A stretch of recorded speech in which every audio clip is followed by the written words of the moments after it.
Here we are. Hello, everyone. Welcome to our monthly show, Calling All Unicorns, where we explore how creativity is good for business.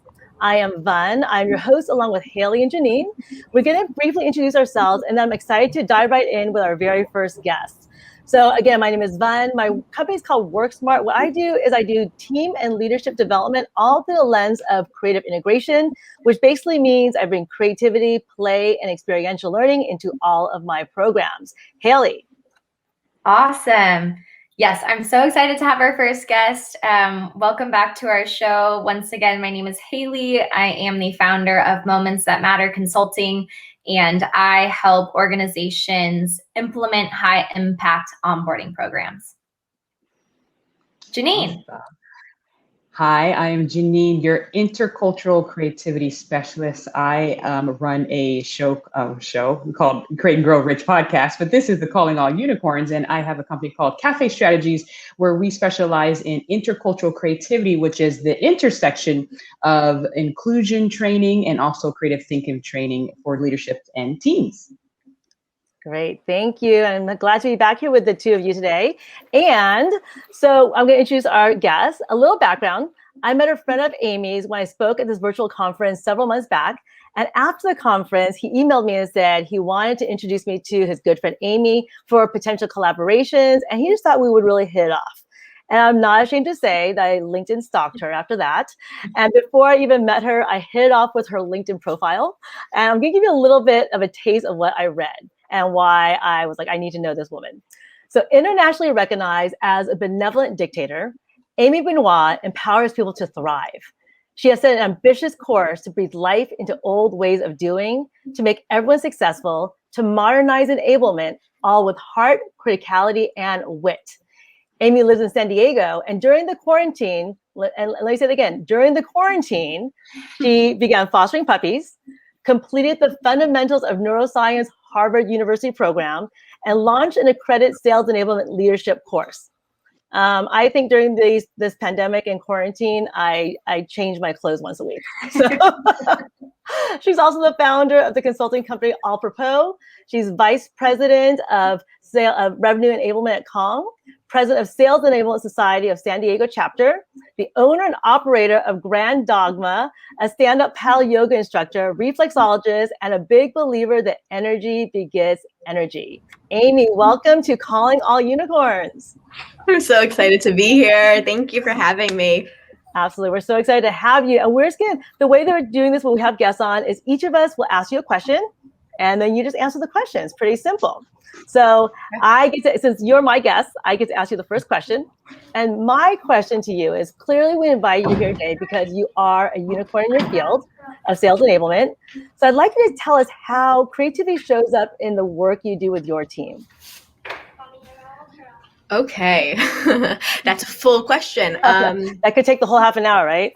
And it's just so cool how we met, like for sure, LinkedIn friends immediately. The feeling was mutual. I was like, I'm gonna like her for sure. Yeah. And then we talked paddleboarding and we'll puppies. Be on the water soon and puppies. So like, I thought I was going to go to school. I studied art and business. So I've always had, I think, both sides of my mind working.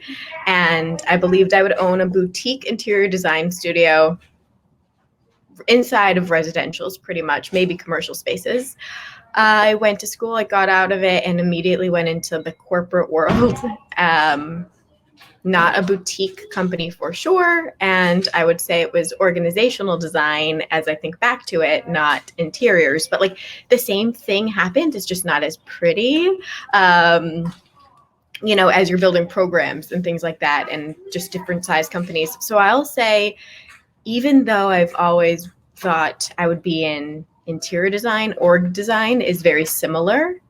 And yeah, I was very motivated for just the challenge of it, because it wasn't what I assumed it was going to be. So always developing programs, I think about it from that same perspective. Like as I was building the inside of the interiors for my 7th grade bedroom, like building out the framework, where the bed's going to go, where the bureau is going to go, the big pieces, and then come into like the smaller bits.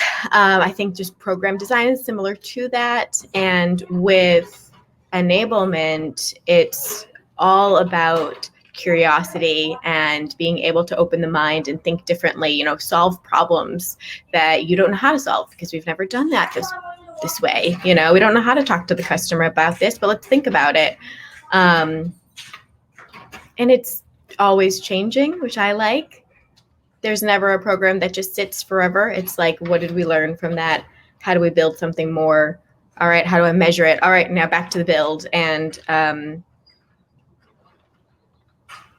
the like using what you've done before and just taking a look at it, and with the people changing and the processes changing, it can go completely different. And that to me is all creative, and the challenge and the like fun of it, if you will.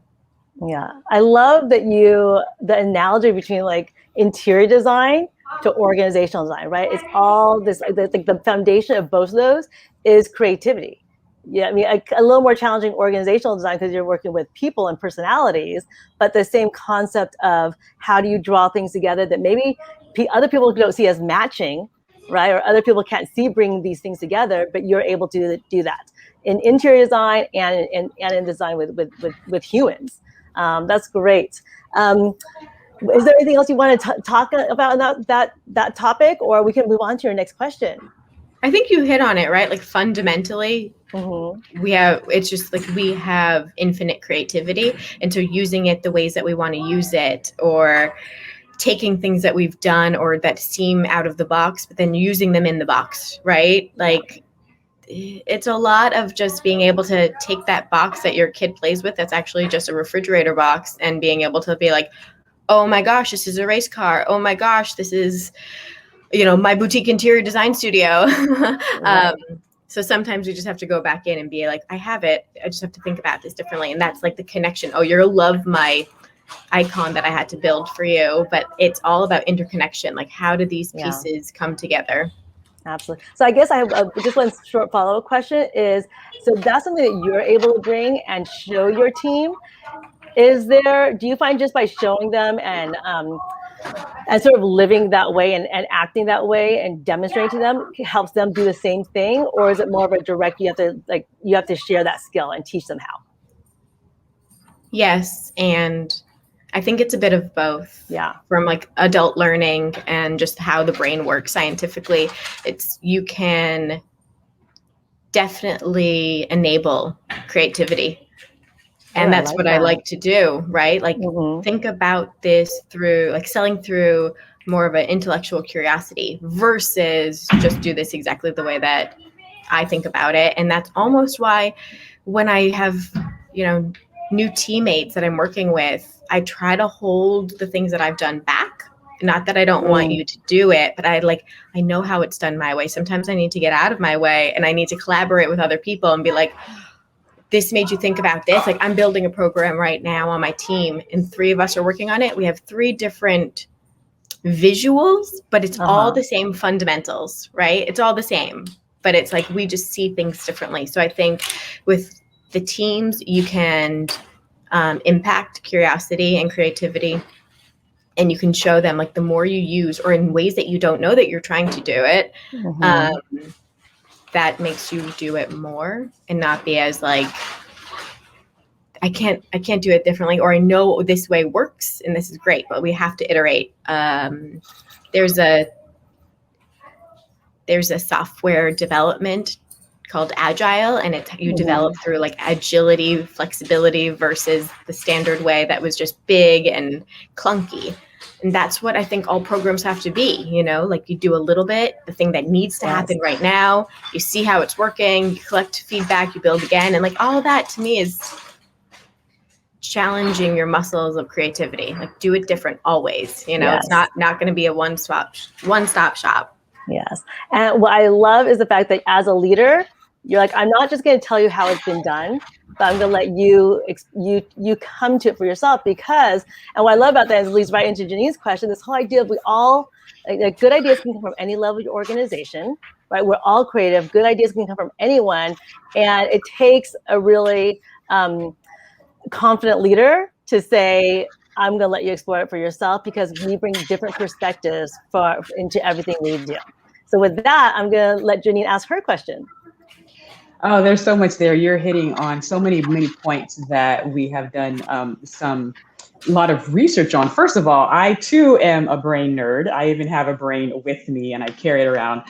Vaughn knows I'm all about the brain research. But the brain says, well, the prefrontal cortex, here's what's going on. So I'm so happy. I definitely am going to learn more about the program that you did. But my specialty is intercultural creativity. So how does culture, not just ethnic and national culture, but different groups of lived experiences, how does culture affect our creative thinking internally, but also how does culture affect our ability to, give ideas, transfer ideas, take in ideas, and create and innovate with ideas. When you're talking about, just the different aspects of people and the different facets that people look through their work, their cultural lenses, how do you support that and help your team members bring their different lived experiences and their different demographics to the table to help them bring that perspective in? I love this topic. It's not like I have not done it by design, but I do always try to bring in culture. And I feel like that's part of the job, is the personality of the organization. My org is cross-functional. And so we really have this like middle zone of creating personality and culture. And I think that it's up to us to really help that be designed. And I think a part of that is when you come in, and onboarding is a big program that my team does build. Of course, I want to talk to you all about that, Hailey. Before you learn about us, we want to learn about you and what you think you can bring to the table, what was interesting at your last job, why you came here, like everything, not just where you've grown up, but like your work background, culture, because it's different if you go from a 50,000 multinational organization that I was at to a startup that has 100 people. Culture is really challenging, right? So I want to know and get to know you, and also as a person, because that's just who I am. I like people, or getting to know people, how their minds work, right? So when you come in, it's really like, you have 15 minutes to tell us about yourself. If you opt out, no worries, but you always have that in the new hire programs, because we would love to learn about you. And we'll share about us, and that can be however they take it, right? So I think that inherently we have everyone has the attributes of creativity. That's not different. I come from a standpoint of always working in global organizations. So getting outside of the North American bubble when we're building things and thinking about how our other cultures really operate and what is sensitive to them to enable them, you need to know it, because you can't do something in Europe or in Asia the same way that we do it in Americas all the time. And you have to just think like, I need an expert on the ground that works with me. And that kind of goes back to collaboration too. Like, I know enough to know I don't know it, but I'm super curious about it. And I would love to partner with you, So like, tell us what you know. And if you're not the right person, that's okay. But like, we'll kind of snowball to find out. And we do a lot of that when we're talking about culture appropriation and like making sure that things are gonna be foundationally sound to enable, because like my organization creates processes and coaching and development, and we really set a lot of the structure for how our field and our sales folks work. And if they don't have that safety of like, I can be who I am, I can share what I know, I don't know what I don't know, like that is all really important. So I try to encourage that from the get-go, and then just through, I think, my personal inclusivity and the brand that we end up building, because everyone ends up feeling like, oh, wow, I can share, I'm open, we can have conversations about anything. It really builds a good base. And I think that that's critical, but people really want that. You want to feel connected. Yes, that's so good. And the fact that you're aware that it's something that needs to be done from the get-go, from the onboarding experience all the way to the C-suite. So speaking of onboarding, we do have our guru, our expert on the onboarding process. Miss Hailey is going to take it up next. Awesome. Yeah, Amy, I have to say, completely agree with your sentiments about the importance of collecting feedback, especially in different regions, right? And that all of this work is an iterative process. I say that all the time about onboarding. It really goes with any kind of employee program, though. The more that you can be trying things and going, that didn't work, or whoops, that happened on accident, but that was the best thing that ever could have happened to this program, right? And being able to run with those punches is why I love being in this area of work. So I'm so excited to have you on today. I want to go back to a topic that you were talking about where, this idea that when people join an organization, they're coming from all these different experiences, whether that's work experiences, right? We're bringing so many different things to the table. And as Vaughn was reading your bio, I can see you have so many interests outside of work, right? So I would love to know how one of your outside interests has influenced the way that you lead within the organization. Yes, I do a lot of different things. And I've always said, I do what I love. Like, I don't know when I learned that, but it was like, just do what you love, even if it's sitting dogs and like turning that into this business. Teaching yoga on a stand-up paddle. Like, I love the ocean. How can I get in it more? It's too cold. All right, I'll stand on a board. Oh, I'm into yoga. All right, I will bring that in. It's like, and it just ends up being you. I don't know, right? You just do what you like to do. And I'm very fortunate to be able to do what I like to do, and all interconnects. I grew up wanting to be a designer, but I also grew up being a teacher. I taught dance since high school. I have taught in the corporate world, right? Training and development and facilitation across new hires to CEOs. And the combination for me of being the yoga person to then the corporate person and merging those two together, I think really is my niche, because I just, there's so much there, right? Of like just taking up, knowing the awareness and cultivating creativity. I mean, like, I get that from my yoga practice, right? We always think about there's an abundance of it. It's never going to go away. Like, it's not in your mind. So how can you look at that box and be like, oh my gosh, right? This is anything I want it to be. And you just have that vision and you build. And so I think I have that practice just like in my life. So the people in the corporate world that I work with will sometimes laugh because they're like, I don't know how Amy got here. They would joke that I couldn't turn on to television when I got into corporate America. Like, everyone in my family is like, this makes no sense, right? She's in technology, but it's not technology that I'm doing. It's design, and it's people, and it's the culture aspects. And those are things I just love.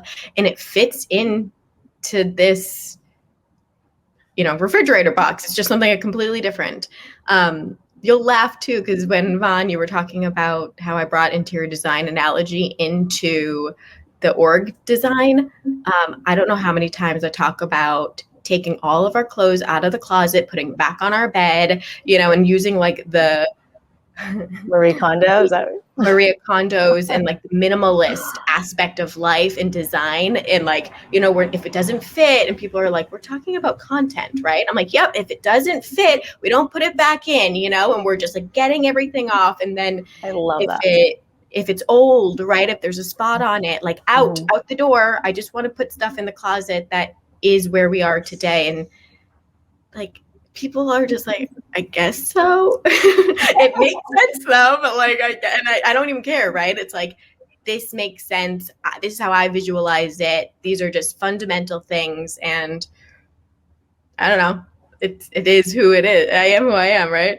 I love that idea of like, oh, go ahead, Jean. Oh no, I was going to jump in really quick, but see, that's the creative level that you're at, the metaphorical connections, you're observing function. So that people who are able to observe the function of items or processes and make that connection so other people can make that bridge connection. You are a genius. Yeah, I was going to say, I love that analogy because it encourages us to kind of like take a look at what's the state of a program, right? Like, it doesn't even fit the organization anymore. And oftentimes in these rapidly growing startups, right? Like something that worked 50, 60, 100, 200 hires ago, you know, no longer fits. And some things are able to be repurposed, right? Like that closet analogy, like that scarf could maybe be worn in a different way, right? In my hair tomorrow. Yep. Right. Right. But maybe it needs to go. And I think that's just such a beautiful, creative visualization of that process for people. So I'll definitely be you don't. Oh my gosh, please. We can take it offline and go through the whole thing, right? But that, and Genein, you hit on it. Like, it is just like the way that we see things, but everyone has different creative beings. So like the folks that are on my team, I'm always like, you know, how do you think about this? What does this look like to you? Because getting inside somebody else's head is just fascinating, and being able to use all of that teamwork. You know, Hailey, you're talking about growing the businesses and how like sometimes you have like fat man in a little coat, right? Like you're like, I really want to get it on. But we do need to always make sure things fit, you know, like we know this, things change. Yeah, absolutely. Well, those are the 3 questions we have prepared for you, Amy. And I think we can all say that, like, I'm so happy. I gotta say anything, like, I'm so happy that somehow your creativity found you in sales enablement and in the corporate world, because this is where you're needed, right? This is where that type of creativity, that type of openness, and that level of creative thinking, that's where it's needed. So you're here not accidentally. I completely believe that. And I think we can all clearly say that Kong is fortunate to have you. Your team is fortunate to have you. And I asked you to do some pre-work, and the pre-work was designed as an artifact, right? So often in my workshops, I ask people at the end to do a creative artifact to anchor them back to the work we did that day. So this will anchor you back to this conversation. And then also the idea of honoring yourself and your superpowers, your leadership qualities. So I asked you to sketch your workplace superpower. So do you have that sketch, and we'd like to share it now? Yes. I'm embarrassed to show you this one, but I can. Yes, I love it. Yeah, Nice. Thanks. Yeah, it's a work of art, if I'm being honest. It truly is. We're now auctioning it. Anyone want to? Anyone watching? $2. And tell us a little bit about your sketch. What does it represent? So it's just, well, one, rewiring the brain, right? You can always do that, and I think that folks don't use it as a tool as much, and I wish you can. There's a car going to back up, so it'll be a little loud. You can make new neuro pathways, right? It's like you can build a new muscle. It's the same thing. And I think for me, that is super important to recognize when we get older, because we think a lot less outside of the box, you know?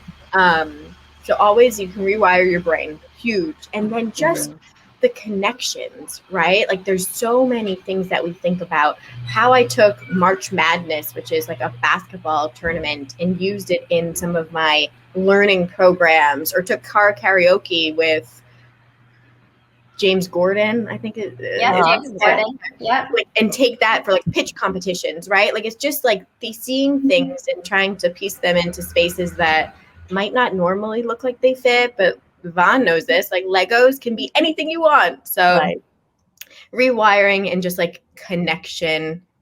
That's my person with the things all going crazy. Oh, I love it. I love this conversation. Thank you so much for joining us today, Amy. Don't leave quite yet. I'm going to give each of the hosts a chance to talk about like what's coming up, and then Amy, you're going to get the last word today. So Genein, what's going on for you? I think I saw something about LinkedIn learning courses. That's exciting.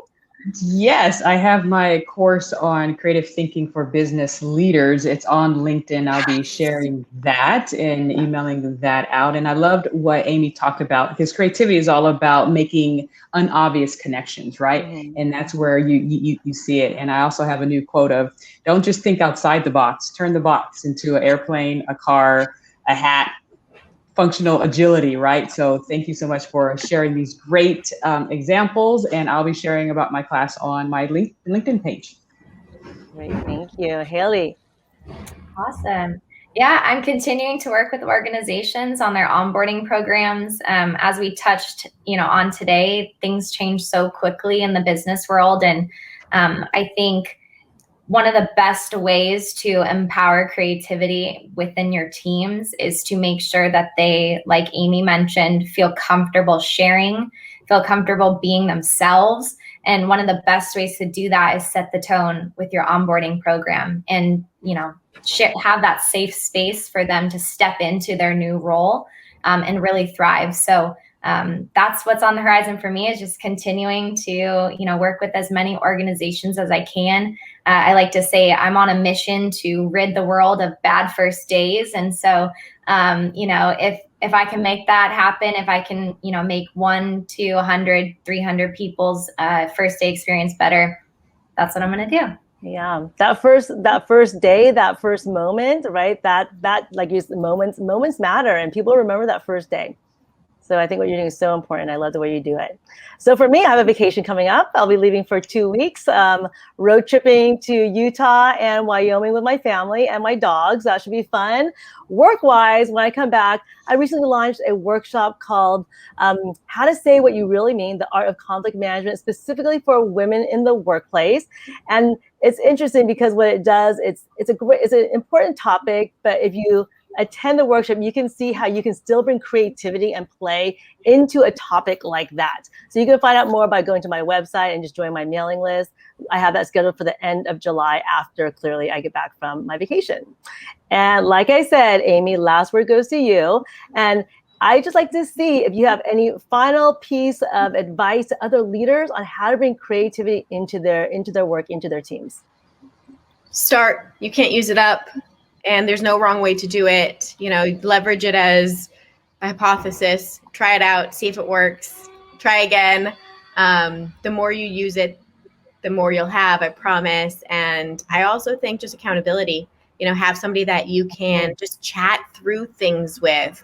It's like, you'll just get ideas, stream of conscious, just have a conversation, see where it goes. It's been so nice chatting with you, ladies. Thank you so much for having me. This topic is near and dear to my heart. And if anyone wants to find me, LinkedIn, I'm sure you can figure where I am. That's right. Thank you so much. And we feel the same way. I'm sure we can continue this conversation, and maybe we will over coffee or lunch or dinner at some point. So thank you so much for joining us, Amy. And anyone listening right now, we will see you next month. And Hailey will be leading and bringing in her own special guest. I can't wait to find out who that is. Yes. Thank you so much. We'll see you next time. Bye-bye. Bye.